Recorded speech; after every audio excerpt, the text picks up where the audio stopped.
बहुत सारे ऐसे लोग मुझसे मिलते हैं या फिर आप देखे होंगे, बहुत सारे ऐसे ऑफिसेस में जो लोग बैठते हैं काम करते हैं तो वो बोलते हैं कि हमारे पास समय नहीं है कि हम लोग पूजा पाठ करें या फिर साधना योग अभ्यास करेंगे, उसके लिए हमारे पास समय ही नहीं है। इतना ड्यूटी इतना काम का बोझ है। लेकिन सर आप डीएसपी के पोस्ट पर थे तो आपके ऊपर भी बोझ होगा, तो उस पोस्ट को देखते हुए आप साधना अभ्यास कैसे मेंटेन कर लेते थे, पूजा पाठ भी कैसे कर लेते थे? ये देखिए, हमको लगता है कि ईश्वर का कृपा है, पूर्व जन्म का मेरा जो है से कर्म का फल है कि हमको बचपन से ही मैंने भगवान के प्रति बहुत आस्था रहा और बहुत तरह का छात्र जीवन में भी हमारे साथ बहुत तरह की घटनाएं घटी, जीवन मृत्यु का घटना घटा और असंभव चीज़ जहाँ बचने का कोई चांस नहीं था वहाँ हम साक्षात जो है से कि ये हम भगवान हमको बचाते गए। 1971 में भी जो है से बस एक्सीडेंट में हम एकदम सकुशल बच गए। 1974 में ट्रेन एक्सीडेंट। जय सद्गुरुदेव, मैं आपका स्वागत करता हूं युवा शक्ति टीम यूट्यूब चैनल पर। और अभी आप हमको जिनको देख रहे हैं ये डीएसपी साहब हैं सीपी यादव जी, जिनका विजिलेंस से प्रमोशन हुआ था और इनका परिचय हम इनके द्वारा ही लेना चाहेंगे, उसके बाद हम आगे बातचीत करेंगे। आप अपना परिचय देंगे संक्षिप्त में? और मेरा नाम चंद्रेश्वर प्रसाद यादव, शॉर्ट में सीपी यादव के नाम से हैं जाने जाते हैं। हम 1981 में डायरेक्ट सब इंस्पेक्टर के रूप में बिहार पब्लिक सर्विस कमीशन के द्वारा चयनित हुए थे और 1981 से लेकर ट्रेनिंग हजारीबाग में करने के बाद झारखंड क्षेत्र में ही हमारा अंतिम सेवा उन्हें 2014 में रिटायर किए। तो जब मैं विजिलेंस में था उस समय मेरा प्रमोशन डीएसपी में हुआ। फिर उस प्रमोशन के बाद जयपाठ लेस्लीगंज पलामू में ट्रांसफ़र हो गया। पलामू से ही हम रिटायर किए 14 में और उसी रिटायरमेंट के बाद हमारे गुरु भाई अमीर ताती हमको जो है से कि जो प्रोत्साहित किए विहंगम योग से जुड़ने के लिए।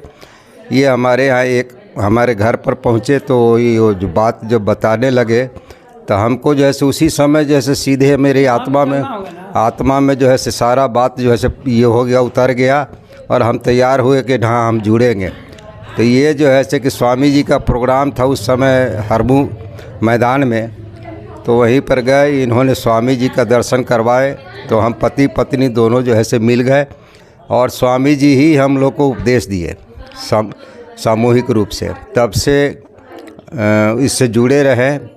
साधना शुरू में तो थोड़ा सा गड़बड़ा गया था, उतना ध्यान नहीं दिए, लेकिन जब बाद में जो है से लगा कि हम गलती कर रहे हैं, हमसे जो है से छूट हो रहा है। पूजा पाठ करते थे लेकिन साधना विधिवत जो होना चाहिए नहीं हो पा रहा था।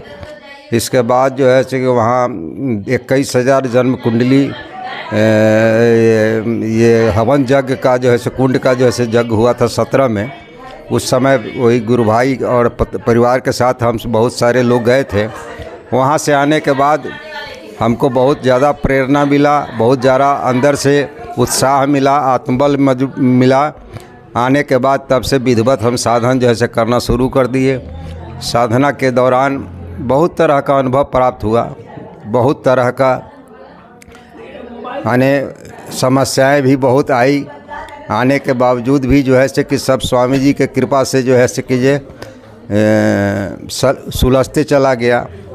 और ये तो माने ये है कि हम लोग का जो ग्रामीण समाज है उस समाज में जहाँ से हम बाहर निकले पढ़ाई लिखाई के, वो समाज आज भी पिछड़ा हुआ है, एक दूसरे के राग द्वेष से भरा हुआ है, ईर्ष्या से भरा हुआ है।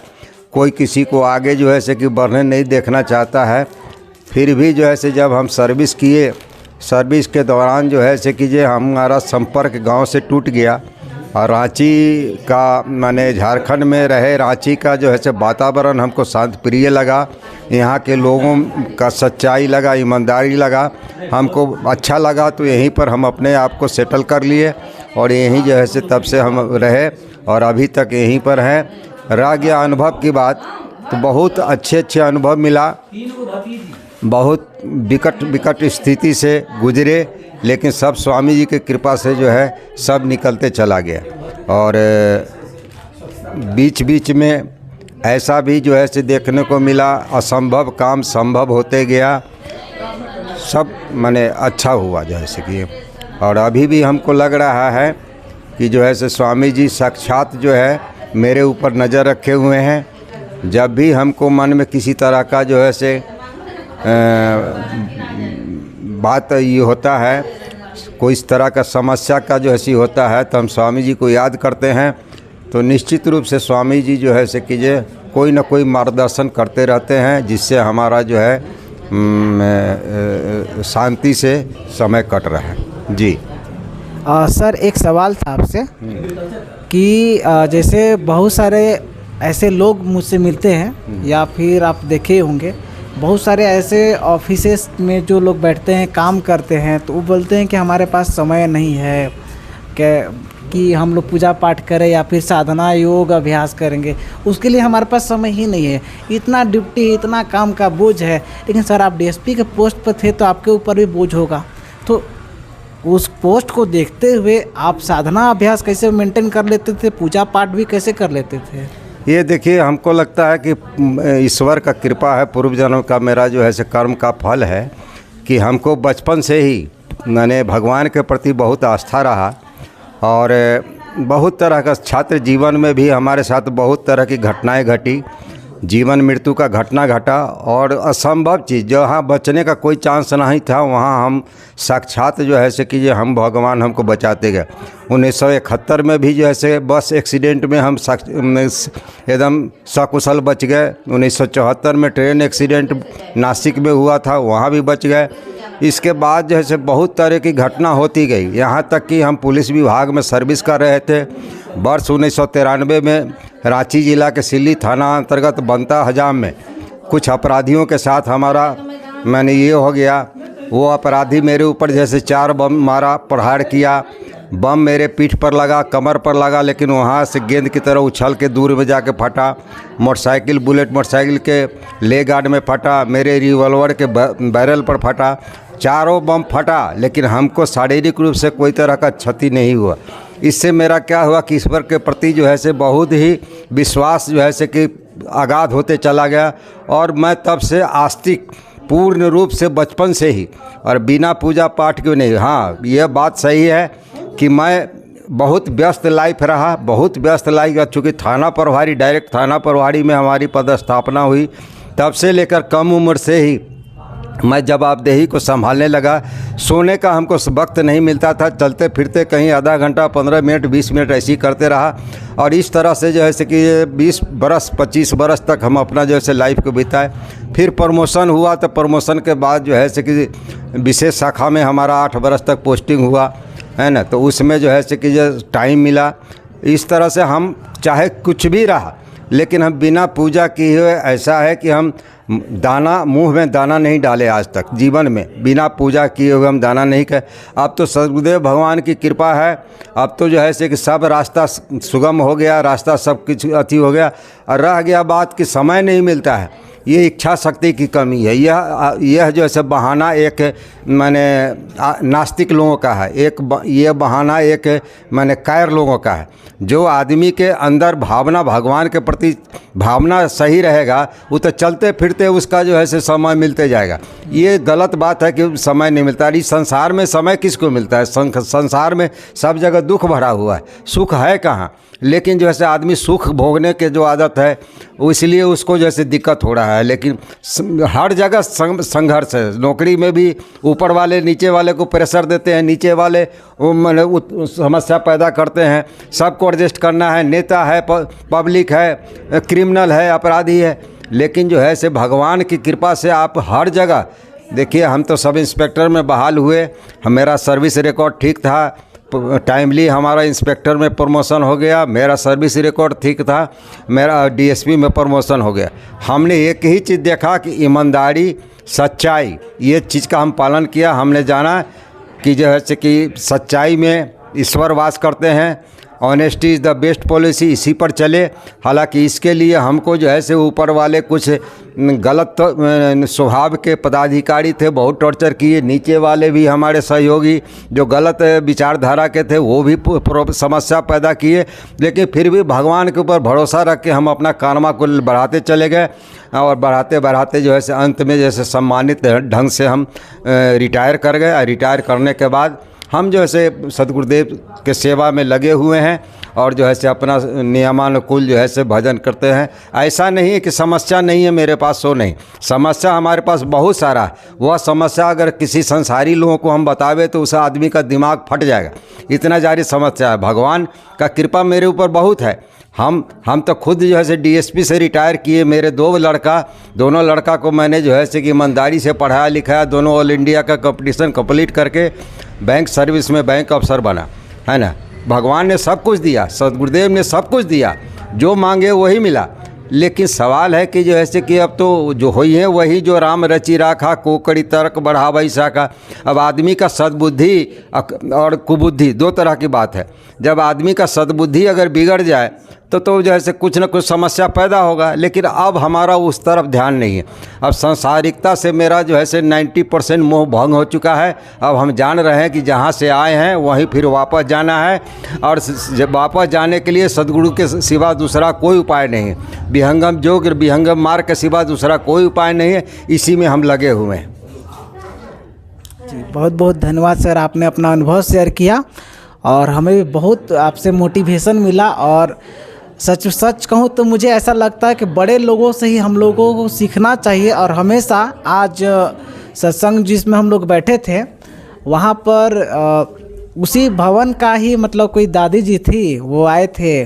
उनका जो व्यवहार मैंने देखा, उसको देखकर मुझे ऐसा लगने लगा उनके परिवार का कि बड़ों का आदर सदैव करना। जिस घर में बड़ों का आदर होता वह घर कभी भी बिखरता नहीं है, वह घर हमेशा आगे बढ़ता है। ऐसा मुझे फील हुआ। मैं अपना फीलिंग शेयर कर रहा हूँ कि ऐसा लगता है आजकल के बच्चे जो है, माँ बाप शादी जैसे हो जाता है तो पत्नी आती है, पत्नी बहकाएगी अपने हस्बैंड को और इसी में माँ बाप का कदर ही नहीं करता है लोग। लेकिन मैंने अभी तक जितने लोगों को देखा है कि जो शादी होने के बाद भी अपने माँ पिता को कदर करता है वो घर हमेशा आगे बढ़ता है। इसलिए मैं एक बात ज़रूर कहना चाहूँगा कि हमेशा हमें बड़ों का कद्र करना चाहिए। वो बूढ़े माँ बाप हों, चलने लायक हों या ना हो, उनका सदैव ध्यान रखना चाहिए, उनका हमेशा ख्याल रखना चाहिए, उनकी सेवा करनी चाहिए। क्योंकि उनका एक रोआ भी अगर आपको आशीर्वाद देगा ना तो आप आगे बढ़ सकते हैं। इस संबंध में हमको कहना है कि मैंने 12 वंश पिता के धर्म, खेती उपजे अपना कर्म। मेरा जो धर्म था, हम अपने बच्चे को जो है हम अपना संस्कार उसमें डाल दिया। अब बच्चा का क्या उसमें उसका प्रारब्ध लिखा हुआ है वो तो भगवान जानते हैं। वो जो है से कि अपना सोच रहा है, अपना निर्णय ले रहा है। उस बच्चे को यह माने अथी नहीं हो रहा है कि मेरे पिताजी कितना संघर्ष करके सर्विस में गए, ये बीपीएससी कंप्लीट करके सर्विस में गए। उस ज़माने में जब कोई न तो मदद करने वाला था, न कोई गाइड करने वाला था। गांव के रहने वाला आदमी बिना ट्यूशन के, बिना कोचिंग के कितना मेहनत किए होंगे कि बीपीएससी कंप्लीट कर गए। और वो जैसे कि जो सब इंस्पेक्टर से लेकर डीएसपी तक पहुंच गए अपने बलबूते। तो वो इससे बड़ा और क्या हो सकता है। तो वो बच्चे लोग को ये समझना चाहिए कि हमारे पिताजी जो है से कि ऐसे ही नहीं रिटायर किए हैं, वो अनुभव के साथ रिटायर किए हैं। और अनुभव से बड़ा कीमत संसार में कुछ नहीं है। कहा गया है कि old is gold. Old is gold का मतलब होता है कि जो आदमी अनुभवी होता है वो सोना से भी ज़्यादा बेशकीमती होता है। लेकिन दुर्भाग्य कहिए या जो कहिए, जिस आदमी को मेरा कीमत, मेरे अनुभव की कीमत नहीं समझ में आ रहा है, उसका तो हो सकता है कि उसका प्रारब्ध खराब होगा।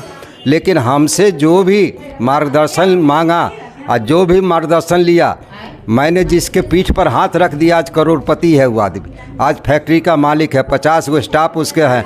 आज खुद वीआईपी के तरह वो अपने लाइफ बिता रहा है। तो हमारा क्या है, जैसे कुम्हार बर्तन को गर्भ देता है, वही चीज़ हमारा है कि हम जो है से कि जो आदमी सही हुआ उसको हम अपना अनुभव और ज्ञान दे के जो है से कि उसको विकास करते हैं। हाँ, तो अब रह गया कि परिवार की बात। तो ये तो परिवार तो ये दुखमय संसार है, इसमें सबको खुश करना, सब कोई मन के अनुसार चल रहा है। कोई मन के अनुसार चल रहा है बुद्धि के अनुसार नहीं चल रहा है, तो मन के अनुसार चले तो मन तो शत्रु है, वो तो दुख देगा ही, तो उसके लिए क्या कहा जाएगा। लेकिन हमारा ये कहना है कि माता पिता का सेवा, गुरु का सेवा से बढ़ के इस धरती पर और कुछ नहीं है। सबसे पहले माता पिता का सेवा, इसके बाद गुरु का सेवा। माता पिता के सेवा से आपका संस्कार बनेगा, गुरु के सेवा से आपको मोक्ष मिलेगा। यही मेरा कहना है कि कभी भी माता पिता को नहीं ठुकराना चाहिए, नहीं तो उसका फल आपको बहुत जल्दी प्राप्त होने वाला है। उसके बाद अगला स्टेज आपके आने वाली है कि आप जो है कि बच्चे, जो छोटे छोटे बच्चे देख रहे हैं कि हमारे दादाजी के साथ हमारे पापा और मम्मी क्या व्यवहार कर रही है, वो आपके साथ होने वाला है। इस चीज़ को भूलिए मत। ठीक, जी, बहुत बहुत धन्यवाद सर, आपने अपना फीलिंग शेयर किया और आप सभी वीडियो को अधिक से अधिक शेयर कर देंगे। जय सद्गुरुदेव।